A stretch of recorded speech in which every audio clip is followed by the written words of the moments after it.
Back at it again in some white hey dudes. Um, so when I was younger, I'm about to go camping now again. I always go camping with my family, my cousins, and everyone. We've been doing it for a long time now. It's been good. It's been fun. Um, so getting ready to go camping again, and I was thinking, I was just calling with my dad, and I was like, what's a freaking story that I could tell about myself? And dog, I shot myself in the ear one time with a pellet gun. I mean, it was on accident, but so we're freaking. I was going to town, dog. So freaking, I got a pellet gun. My grandpa gave me a pellet gun, and freaking pallets are different from BBs. Pallets are more like shaped like this kind of, right? A BB's just a ball, just a ball. So, um, freaking that whole trip, I was I was a madman.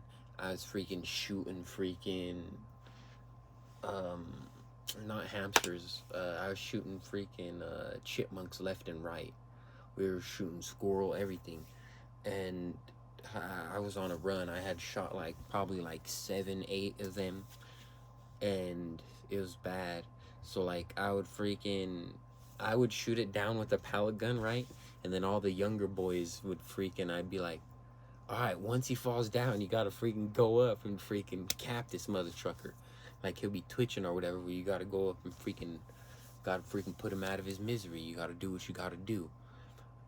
So at that point, I probably had like 7 or 8 chipmunks under my belt, and we were freaking on a hunt, dude. I was like the freaking goddamn fucking general of fucking destruction. And freaking the kids are following behind me, and I seen a chipmunk run across the trail. And my dummy now, see, because I own guns, it's like I took it off safety.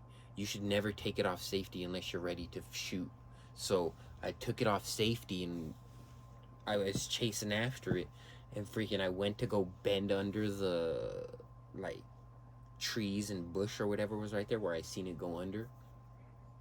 Cause I had a notorious track record, dude. I was a good fucking hunter, dude.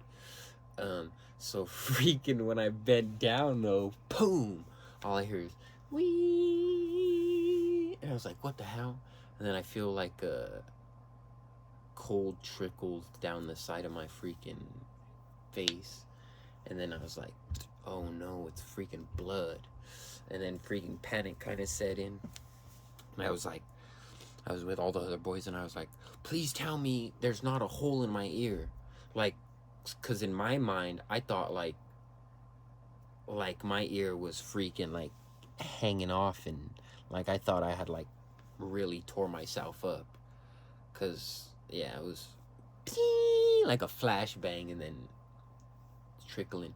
And then so basically one of the dudes freaking took his sock off. He was like, don't worry, bro. I just put it on this morning. And I was like, all right, fuck it.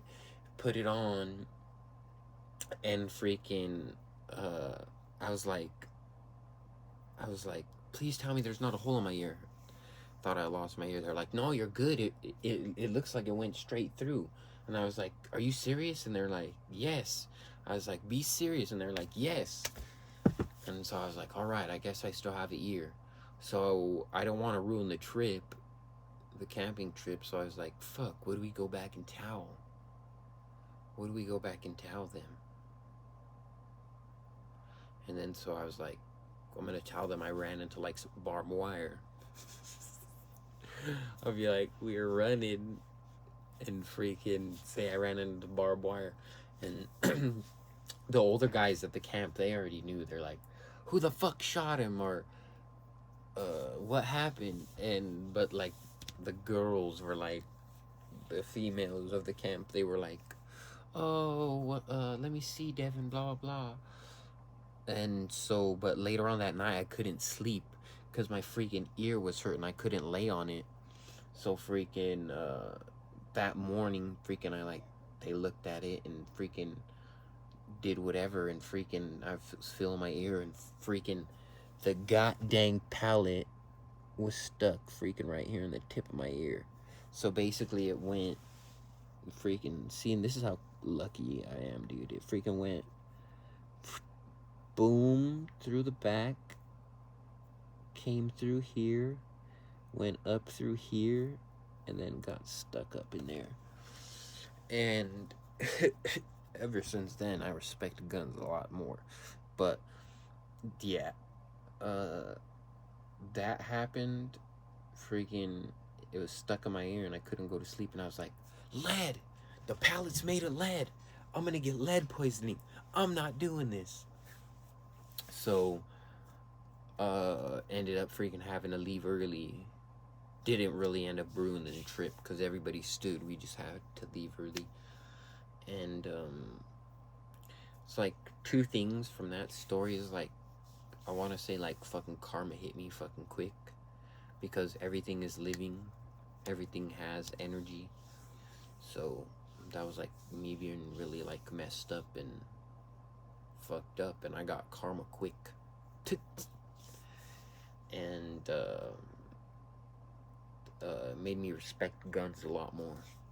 Now I have a bigger respect for guns. Like, I've always known that guns can be fun, but they're not toys.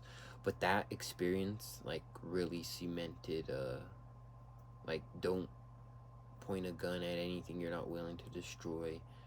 Freaking always keep your finger off the trigger. Don't take that shit off safety unless you're ready to shoot. Learned a lot of stuff that camping trip. Peace.